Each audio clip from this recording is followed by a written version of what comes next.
বাংলার শিল্পের ভবিষ্যৎ অন্ধকার, সেই বক্তব্য আমরা অমিত শাহর মুখে আজ শুনলাম। তোলাবাজির জন্য শিল্পপতিরা বাংলা ছেড়েছেন, বাংলার মন্ত্রীরা কেন জেলে যান?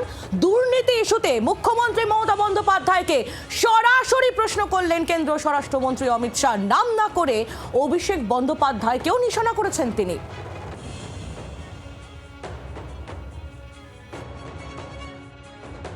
बंगाल आज इंडस्ट्रियल रूप से कंप्लीटली बर्बाद हो चुका है और ये आपके शासन में ही हुआ है। सिंडिकेट राज, तालेबाजी, शत्रुतापूर्ण माहौल, इसके कारण 2011 से 25 के बीच में 7,000 से ज्यादा कंपनियां बंगाल छोड़कर बंगाल के बाहर चली गई। और मित्रों, ये बहुत बड़ा सेटबैक बंगाल के आर्थिक विकास के लिए है।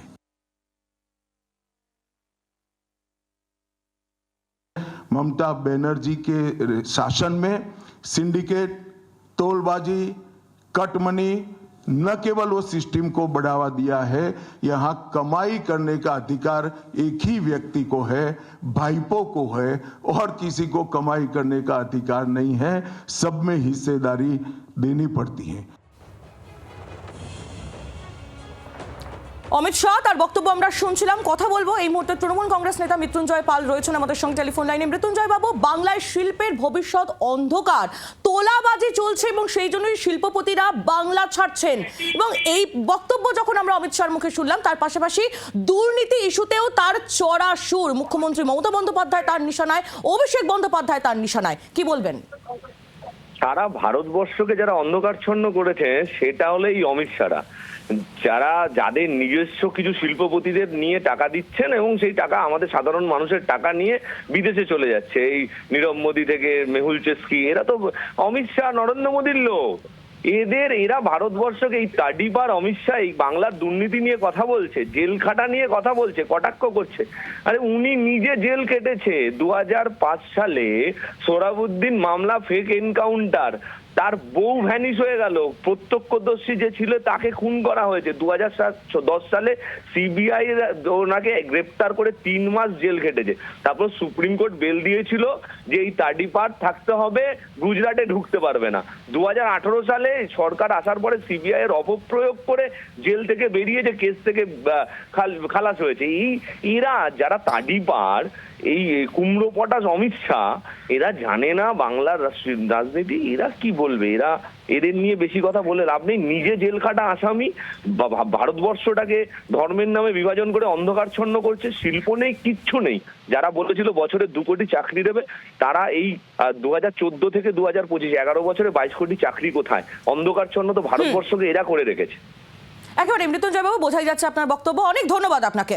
সুমন ভট্টাচার্য এই মুহূর্তে আমাদের সঙ্গে রয়েছেন, রাজনৈতিক বিশ্লেষক। কথা বলবো সুমন দা, এখানে স্বরাষ্ট্রমন্ত্রী তিনি বলছেন যে বাংলায় শিল্পের ভবিষ্যৎ একেবারে অন্ধকার। এক্ষেত্রে বাম আমলকেও তিনি তুলোধনা করেছেন, এবং এই আমল মানে মমতা বন্দ্যোপাধ্যায় আমল একেবারে বাম আমলে যেটুকু হয়েছে সেটাকেও একেবারে তিনি ধূলিসাৎ করে দিয়েছেন, এই কথাই তিনি বলছেন। কিভাবে দেখছেন?